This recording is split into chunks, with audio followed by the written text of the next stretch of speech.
Have you ever heard of the Tao Te Ching? It's an ancient book of Chinese wisdom written over 2,500 years ago, traditionally by the great sage Lao Tzu. What makes this book so incredible, and why has it lasted for millennia? Well, on the surface it's simple, almost like a conversation with a wise old friend. But as you read it again and again, it reveals these brilliant poetic truths that are absolutely timeless. Today, let's explore the wisdom of the first 5 verses together and see how they can resonate with our lives. Let's start with verse 1. It begins, "A way that can be walked is not the way. A name that can be named is not the name." This tells us that the ultimate truth, the Tao, is beyond words and concepts. We can call it Tao, but that's just a label. It's both nameless, as the origin of everything, and named as the mother of all things we see. To truly grasp its essence, we need a mind free from constant thought. When our minds are cluttered, we only see the surface of things. The verse explains that Tao and our world seem different, but they are deeply one and the same.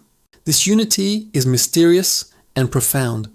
It's described as the truth beyond truth, the hidden within the hidden, and the gateway to all wonder.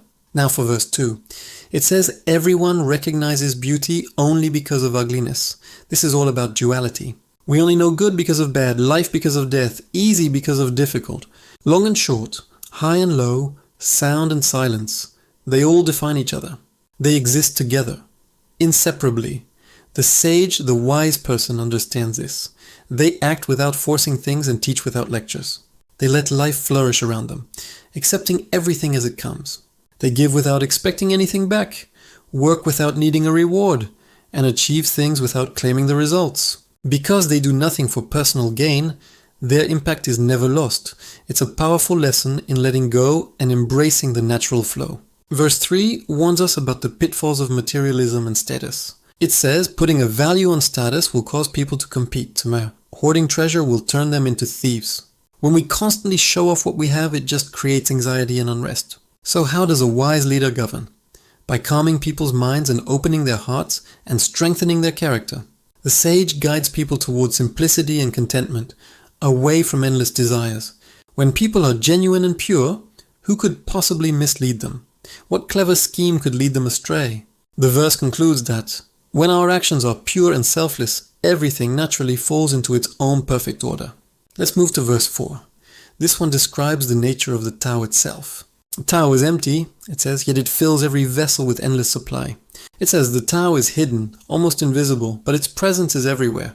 It has a gentle, powerful force. With it, sharp edges become smooth, tangled knots unravel, harsh light is softened, and dust settles. It's described as deep, pure, and still, something that has existed forever. The verse ends with a question. Whose child is it? But the answer is, we can't say. It existed even before the concept of a creator or a great ancestor. It's the ultimate primordial source of everything. Finally, verse 5 gives us a lesson in impartiality from nature. Heaven and earth have no preference. It states, "To the universe, all things are the same. The high and low, the great and small, all receive light and a place to exist. The sage aims to be like this.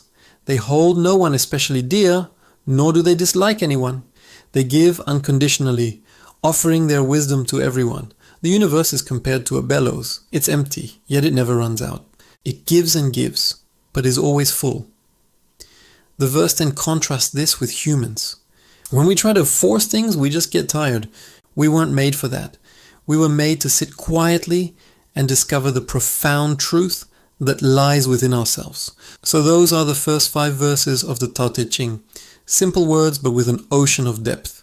They invite us to look at the world and ourselves in a completely new way. Thanks so much for joining me on this journey today. This was part 1 of my series on Tao Te Ching. If you enjoyed this, please like, subscribe, and comment. We want part 2. See you next time.